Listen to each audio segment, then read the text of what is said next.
нэр нь тодорхойгүй бааtruуд минь та нар нэлэнгүй энэ харваад яасан болох юм бэ? Бичгнэргүй оноосон хөшөөжгүй биднээс чухал хичнээн утсан юм бэ?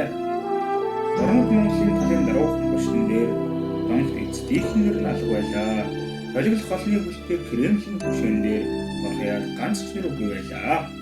Хангар дэлхийн энд тэнд хал утсан Европын хөлдөнд унтчин усгсан хөшөөн дээр дуусах нэрийг чинь нэргүй гэж бичсэн байлаа. Догшин ялтын сул та нарыг дурсахдаа догдолж хөшөөний чинь очих бүрдээ нүд өргөсөн саныг нөр царайг чинь би сайн мэддэг шүү. Эсгэрх сумаас андыгаа хаажнаад ирээгүй зэрэг ирснээсээ давдаргүй үлдэх нэрээ биш үлдгэсдээ гэсээр үргэлжлэнээ гавья яасан ч болохгүй.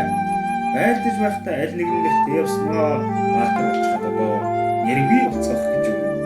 Хэмжээгүй жаргалтаас сохтой бид хэн түүний бүснийг нь мэдэхгүй явцгаах гэж юу.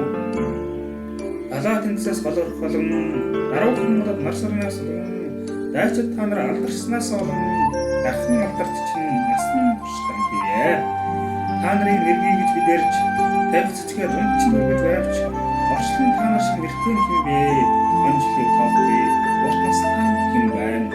Энэ харваад урах цэцэг болгон ингэр дээр ярах та нарын одон илж хотоохгүй ертөнцийн хамгаас игнэх цэндэрлэх та нарын хөшөө тарайхан тасан талын хэсэг тасрын гэж үгүй та нарын юмсгал бохчлоо гэж игдэх уулын өндрөөс ууж яваагаар та нарын хөшөө тусаа гонтунгаар чуулцгаангал өлөглөж байгаа та нарын тундаг өнөөр ингэж амьдрахыг чинь мэдээд өнөө айснууд тангаас айтгаа алер танах ядагсныхоо шөө амьдмын яваа надаас авах гэдэг нэргүй баатар гэж байхгүй баатар гэж би нэг хэсэгний ялаагүй олны гавьяаби хэцүү тулаан танаар төрүүлж орсон хэр зэрэг би шилийг чинь гарч тулаан танаар дахиад л ялан тугаа шороодоогүй үнэний цэргээр үлднэ.